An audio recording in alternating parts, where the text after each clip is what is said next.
rawatina ñu ñuy seetaan ci Leral TV tey nag ñoo ngi dalal benn gan moom mi ngi tudd Damel Meissa Fall. Damel Meissa Fall moo jiite parti politique bu ñuy tuddee bi sunu naataange réew tey jii moom nañu am comme gan nar a waxtaan ak moom ci actualité nationale bu Sénégal bi Damel Meissa Fall Leral.net mi ngi lay nuyu. maa ngi leen di fay di nuyu téléspectateur yi. dañuy dugg ci actualité bi directement gis nañ ni tey jii coalition bu bees bu ñu tuddee bi Manko Taxawu Sénégal organisé na benn genre rassemblement boulevard Général de Gaulle yow en tant que njiitu parti politique nan nga jàngatee marche boobu lu tax bokkoo ci wala si nga bokk wala nan nga ko jàngatee daal. li ma ci njëkk wax mooy ci taxawu bi donc ci turu coalition bi. foofu la sama xalaat njëkk a ñëw ndaxte tey jii ñi taxaw ni dañuy taxawu Sénégal yaakaar naa ni bu Sénégal xalanguwul complètement it am na daanu boo xam ni daanu na ko te ñoom seen loxo ngi ci biir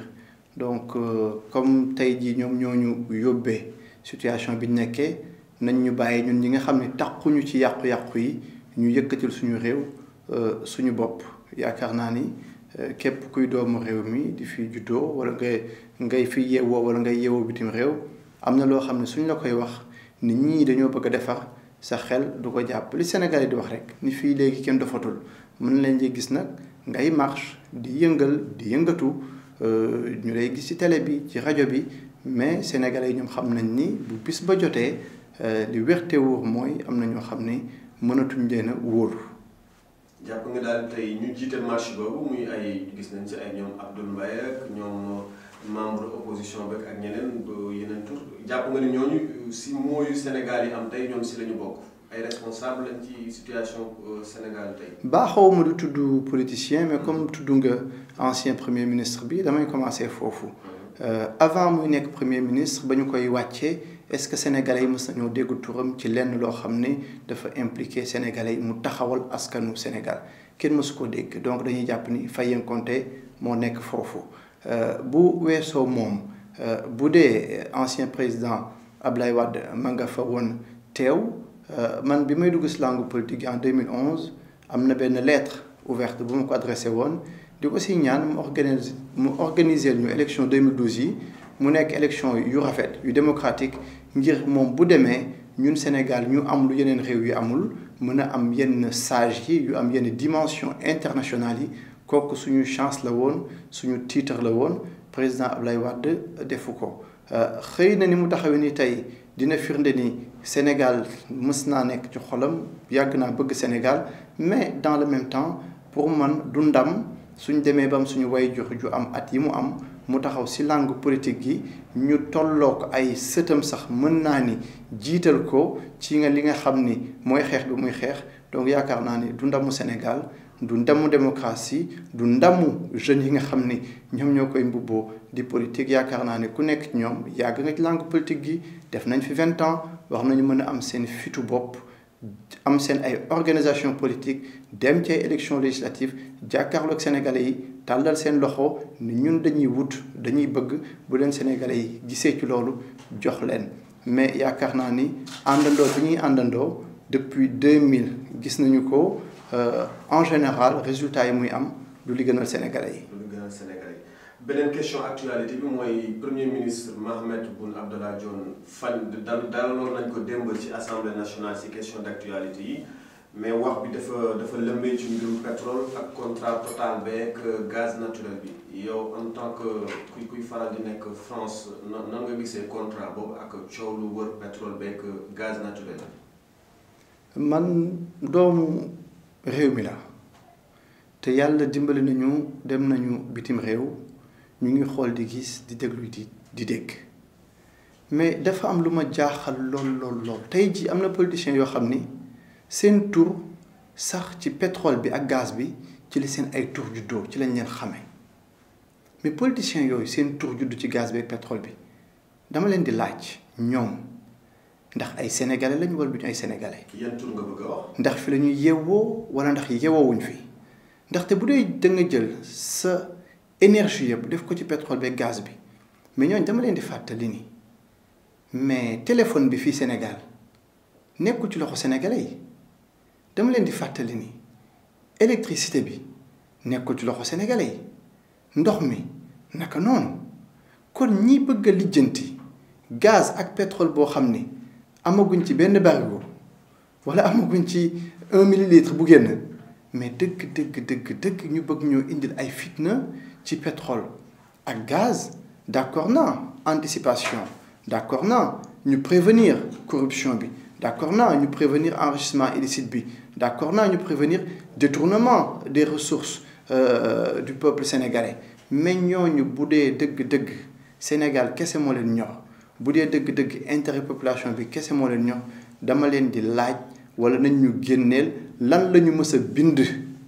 wala yenn vidéo la ñu mës a def ci seen àddina yoo xam ni wax nañ ni les services comme ndox électricité ak téléphone dañ ko wax a mën a tegaat ci loxo sénégalais yi su boobaa bu ñu ko génneelee dañuy xam ne ñii am na cohérence ci li ñuy dox ak ci li ñuy wax mais sinon tappale la ak nax sénégalais yi tout simplement jaar ba jàll gëmloo nit ñi loo xam ne si nekkul li président li ñu doon waxtaan assemblée nationale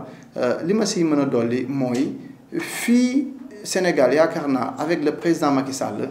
am na lu président Abdoulaye Wade dooroon président Macky Sall yeggale ko fi ñu toll nii yërmande ci politiciens yi moo nekk ci yoonu jeex yaakaar naa ni am na jéego bu président Abdoulaye Wade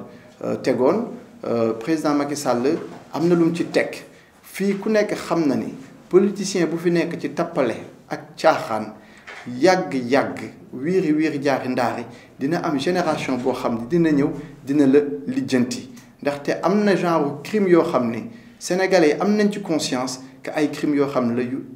imprescriptible lañ koy jàpp donc lu fi waay def rek na def loo xam ne mooy intérêt askan wi lu fi waay def na def loo xam ne mooy intérêt Sénégal.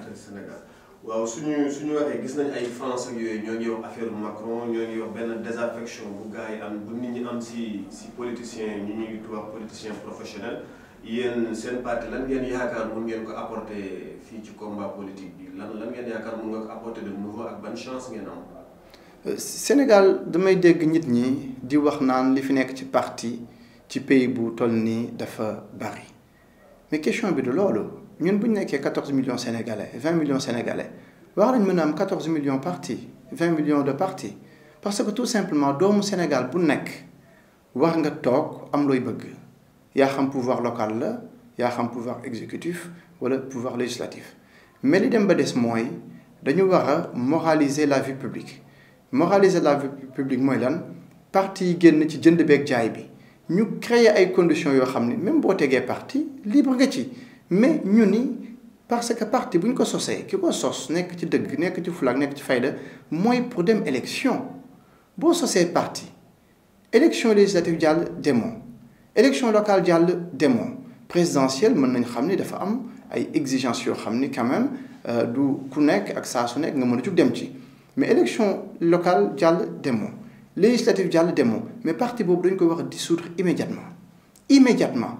aussi fu nit ki créer partem ñu ni dès les premières présidentielles mënu la nekk en coalition avec benn parti parce que su boobaa dinañu génn ci logique bu jënd beeg jaay bi parce que toog di wax naan lii rafet na naan lii rafetul te indiwuñ ci benn proposition yaakaar naa ni amalul benn kenn njëriñ suñu naataangi réew ñun loolu moo ci suñu proposition ku fi sos parti dès les premières années mënoo dem en coalition ci présidentielle yi parce que loolu mooy indi jënd beeg jaay bi aussi ku fi sos parti local jàll législatif jàll te demoo si ñu dissoudre parti boobu mu jeex tout simplement. noonu nga ko gisee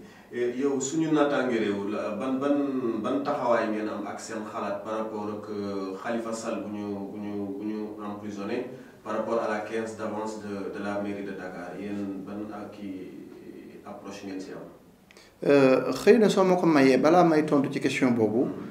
désaffection bi nga waxoon si wàllu politique bi li ko waral su weesoo jënd beeg jaay bi ma tudd mooy aussi transhumance bi tey nga yeewu wax fii wax ju rëy a rëy suba nga yeewu wax leneen tey am naa opportunité bi et donc je vais le dire là face caméra ancien premier ministre Souleymane Ndéné Ndiaye def ni un transhumant c'est un traître, il faut le fusiller. Alors suñu naataange réew le parti que je dirige, comme nous l'avons déjà dit dans les réseaux sociaux, nous disons eh bien le traître Souleymane Ndéné Ndiaye, nous le fusillons. Le traître et le transhumant suñu naataange réew le fusil du feu de la dignité qui est la nôtre. Parce que ñun mënuñu accepter kilifa ne ci réew mi am foo toll am noo toll am fu ñu la teg am suñu ndombo tànk wu ñu la jox ngay wax juy dañ loolu suñu xel jàpp ko wala wax ji suy dañ il faut nga tegal ñu loo xam ni dafa mën a leer nañ te tegalul suñu loxo loo xam ne si suñu xel mën na ko jàpp tout simplement. moo tax kilifa baax na ak kilifa goo ci mënti doon sooy wax nga wax ak mesure xam ne sénégalais yi ngay waxal sénégalais yi nelawuñu sénégalais yi dofuñu donc il faut ñuy wax ak ñoom wax joo xam ne wax ju tey la wax ju dal la wax ju teggina la ba su ëllëgee nit ñi bu dee dafa am feneen foo teg seen tànk tamit ñu xam ni lii mën naa wax naa mën a nekk. désaffection bi aussi ci politique beneen pendant bi mooy que ni dafa am ñoo xam ne dañu war a ñëw investir l'espace politique et l'espace public te dañoo toog seen kër mais bu dee yow dafa am loo mën am loo xam te ñëwoo yiw nga jàng nga dëgg-dëgg kenn mënul wax ci yow dara lu ñaaw mais yow yaa war a ñëw taxaw ci espace public bi mais soo ko deful am tappalekat boo xam ne moom moo ñëw taxaw mooy ñëw di lijjanti école bi sa doom di jàngee di lijjanti hôpital bi ñuy réewlee sa jabar mais di lijjanti yow ci sa bopp sa liggéey sa xëy ak sa wàcc. donc yaakaar naa ni góor ñi ñu ngi ci Sénégal mën nañoo sant Mboup mën nañoo sant Pen mën nañoo sant Fall mën nañoo sant Mendy Dacosta nu ne góor sant na ko ñu ngi fu nekk ñooñu la ñu bëgg ñu ñëw investir l'espace public ndaxte politique bi kenn mënu koo bañ a def il faut ñu def ko ndax moom mooy organiser suñu société. kon ñi nga xam ne takkuñu ci dara duñ tappalekat duñ caaxaankat nañu ñëw wattu sénégalais yi ñoom la ñu soxla seen taxawaay suñu naataangi réew ci loolu la ne. donc beneen question bi nga ma doon laaj kooku liñ ciy wax mooy bépp kilifa bu ne ci réew mi ñu jox la suñu ndomba tànk jox la suñu alal muy ay alalu néew ju doole parce que ganu Sénégal néew ju doole yi ñoo fi gën a bari kon bu ñu la joxee alal mooy alalu néew ju doole lañ la dénk. kon bépp waxtu buñ lay yee ak fépp fu mu la mën di fekk ñu fëgg la ñu la dañoo bëgg nga wax ñu alal ji fu mu toll su dee ndomb tànk buñ la jox fonk nga ko fonk nga doomu aadama yi ci réew mi wax ngaa mën a indi ay leeral te doo ci indi benn jafe-jafe. li tax may wax loolu waxuñu ko nii rek muy nekk waxu politicien suñu naataangi réew 2011 la juddu dès 2013. suñu naataange réew def na benn rapport boo xam ne bii bépp dépense bu ñu effectué de septembre de juin 2011 ba 2013 dépense yépp la ñu répertorié def ko un document notarié fay notaire justement pour mu authentifier document yi ñu ko soumettre muy ay facture di suñu ay relevé de compte te yoruñu xaalisu nguur gi il y a quelques mois am na beneen audit bu ñu defaat ci suñu parti pour xool suñuy dépenses depuis 2012 ba juin 2014 suñu xaalis fan la jaar xool nit ñi ñu ko doon jox pour ay manifestations ndax luubaluñ ko wala ndax yeggale nañ ko fa mu waroon a yegg mais njagam parti bu jeune yor xaalis ñoo xam ni du xaalisu nguur gi ñoom ñoo mën def liggéey boobu ak rigueur boobu astamaak yor xaalisu réew mi jot nañ ko wax jeneen plateau. dañ koy bamtuwaat président def na ko ak le maire de Dakar Khalifa Sall xool suñu xaalis fu mu jaar processus la boo xam ni waxta arrêté duñ ni Masamba Mademba ci injustice lañ ko téye wala téyewuñ ko ci képp koo xam ni am nga jafe-jafe àddina suñu naataangi réew def na ko naqaram Damel Meissa Fall def na ko naqaram mais li nga xam ni moo ma gën a naqari ba tax ñun ñu dugg ci politique mooy xaalisu néew ju doole yi nga xam ni dañ koy luubal kon président Macky Sall dañ koy ñaan fépp foo xam ne xalaat nañ ni xaalisu askan wi jaar na fa ñu topp ko lijjanti ko ba askan wi jot ci li nga xam ni moom la moom. beneen question yi mooy législative yi ñoo ngi ñëw le 30 juillet prochain am na sax léegi Macky assemblée day am ay député de la diaspora yéen sunu naataange réew nan ngeen fas yéene appréhender législative yi di ñëw. laaj boobu daf may ma tontu ci loo ma laajoon sànq muy lan la ñuy indi ñun lu bees ci parti yu bari yi parti yi bari nañu loolu la ñu wax mais wax naa ni wax ji du bari nañu ak bariwuñu mais nan la ñuy taxawee ci langue gi loolu moo am solo ndaxte bu dee dañoo nekk 300 partis leader bu nekk ak ay ñooñam ñëw di xalaat yoo xam ni baax na ci réew mi xalaat yoo xam ni sincère na ci réew mi mais loolu sant la bu wér suñ naataangi réew day parti boo xam ni judduwul ci fitna mooy nekk ci parti xuloog kilifa ga ŋaayoog moom dem sa yoon nekk ci parti amoo fa loo bëgg nga dem sa yoon nekk ci parti ñu dàq la ngay fayankonte suñ naataangi réew judduwul ci loolu dañoo dem ba xam ni wax day weesu jàmbat ni xar di weesoo mbote ñu ni am nañ yéene ci Sénégal kon li ñu yéene Sénégalais yi nañ ñëw à travers un parti politique mettre en œuvre suñu vision ak suñu ambition kooku déjà benn la boo xam ne suñu naataangi réew wute na ci ak parti yu bare ñaareel bi mooy li mu juddoo ci diaspora bi te mi ngi màgg ci diaspora bi di màgg biir Sénégal ba Saraya Salémata Bandafassi Tomboronkoto Kédougou ak feneen ci biir réew mi foofu aussi la wuuteeg yeneen parti yépp ndaxte parti mësta juddu ci biir diaspora bi ba am récépissé ba dem di yóbbu diaspora bi ci ay élections nationales kon muy une nouvelle offre politique boo xam ne diaspora bi mi ngi koy offrir Sénégalais yi te amu fi woon non plus kon kooku ñaari point la rek pour bañ a guddal yoo xam ne suñu naataangi réew indi na ko muy lu bees ni ñu jàppee nag législative yu bees yi di ñëw mooy lu ñu doon wax sànq rek parti boo ko sosee te am si fulla am si fayda te naxante woo ak Sénégalais yi da nga war a dem élection kon ñun jël nañu décision ak suñuy ñoñ ñi dañuy dem ci élection législative yi ngir may population bi ay député yoo xam ne si leer nañu ni dañuy taxawal askan wi ndaxte dañoo tourné ci diaspora bi tourné ci biir Sénégal def 2 fois tour du Sénégal waxanteeg jeunesse bi loo xam ni tey jii ñun bu dee dañoo bëgg a sàmmonteeg suñu kàddu bu dee la ñu dégg ci jeunesse bi mu wax ñu ko loolu ñoroon nañu il faut ñu créer les conditions pour mën a taxaw ci pencum askan wi pour waxal loolu jeunesse boobu loolu moo waral suñu dem ci élection législative yi aussi muy beneen différence ak yeneen parti yi fa suñu yéene dem en coalition parce que bëgguñu ci ànd ak kenn bëgguñu discours diaspora bi am lu ko polluer bëgguñu li ñu bëgg a waxal jeunesse bi aussi am lu ko polluer bëgguñu aussi bu ñu xoolee suñu wet bu ñu xoolee Damel Damel kat mosul yàq dara ci réew mi mais Damel ànd naa koo xam ne xëy na am na lu mu yàq ci réew mi loolu moo tax suñu naataangi réew ni mosuñoo bokk ci yàqu-yàqu yi kenn mosuñoo jiiñ dara ñu ngi ciy sant yàlla te kenn duñu jiiñ ndax fa suñu yéene def dara lu ñaaw kon war nañ mën a am sañ-sañ ni ñun suñu coalition ñi ñu coaliser mooy askanu Sénégal ñi ñu coaliser mooy diaspora bi ñi ñu coaliser mooy néew ju doole yi ñi ñu coaliser mooy ñi nga xam ne tey ci politiciens yi doyuñu leen ñoom aussi ñu leen di wax ni mënuñuy toog di jàmbat naan li fi ne doyuñu te buñ leen indilee ay député ni leen ñii ñooy candidat yu bees yi ñu ni ñii xamuñu leen ndaxte miinante ak tappalekat yaakaar naa ni boo gisee nit ku bees te xamoo ko mosulaa def lu ñaaw yaakaar naa ni wax nga ko mën a essayer kon ñun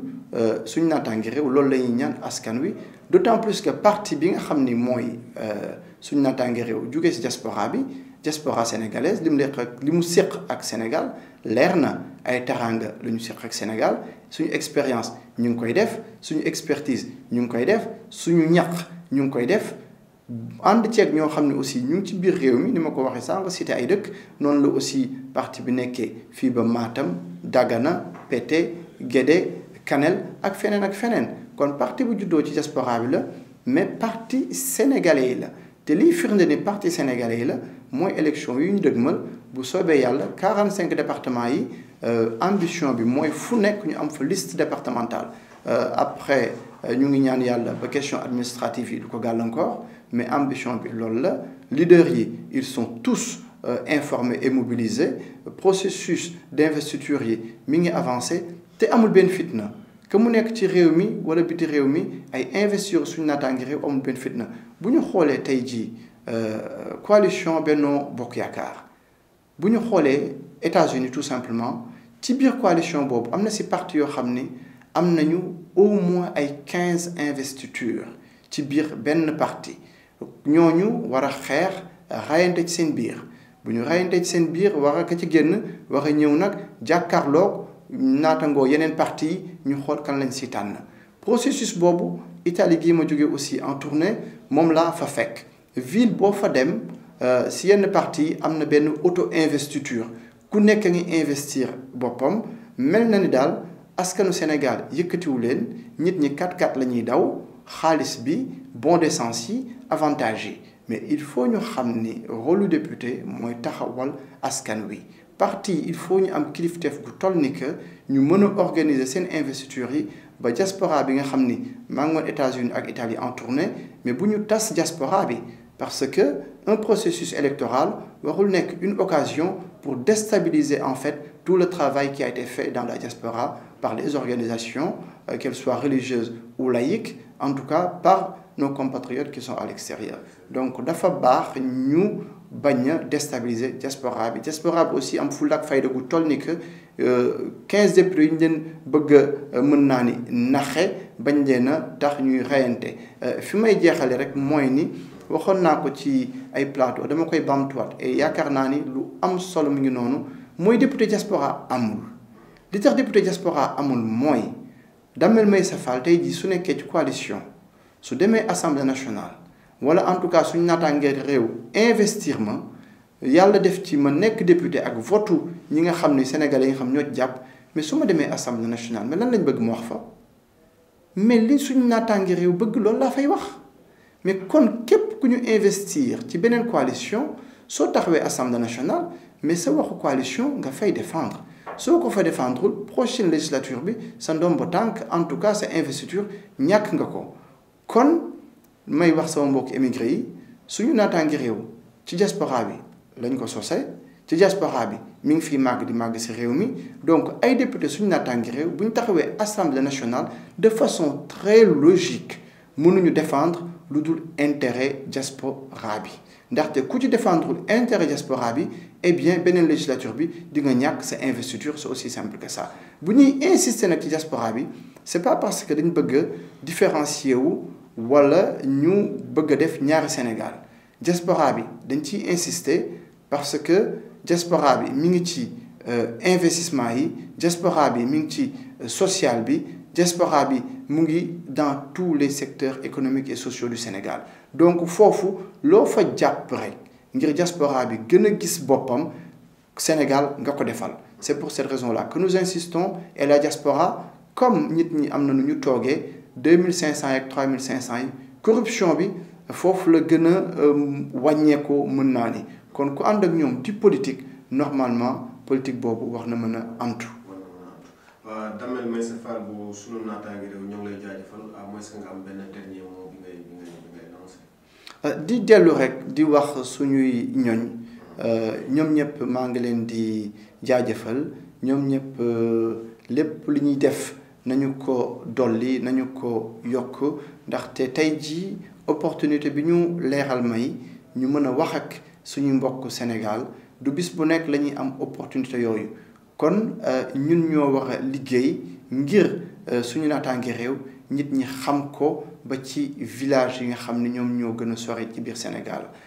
dem nañu 45 départements yi dem nañu wax naa ko sànq fii ba ay Bandafassi Saraya Tomboronkoto Kabrousse Simbani Balante Guédé Pété Aéré Lao Ourossogui donc dugg nañu Sénégal mais liggéey boobu du doy Europe aussi dem nañ fa bay Agrigento dëkk yoo xam ne ay Catania ay Palermo donc foofu yëpp dem nañ fa North Carolina fii suñu naataangi réew dugg bari na mais liggéey boobu yëpp du doy ndax ambition bi ñu amal Sénégal rëy na te ambition boobu ngir mu sotti il faut que ku nekk fa nga nekk nga liggéey li nga xam ne si moom mooy la war te bu dee politique Sénégal fii troisième voie am na yéen sama mbokk diaspora bi yéen sama mbokk sénégalais yi nga xam ni takku leen ci dara li may wax les sénégalais au mains propres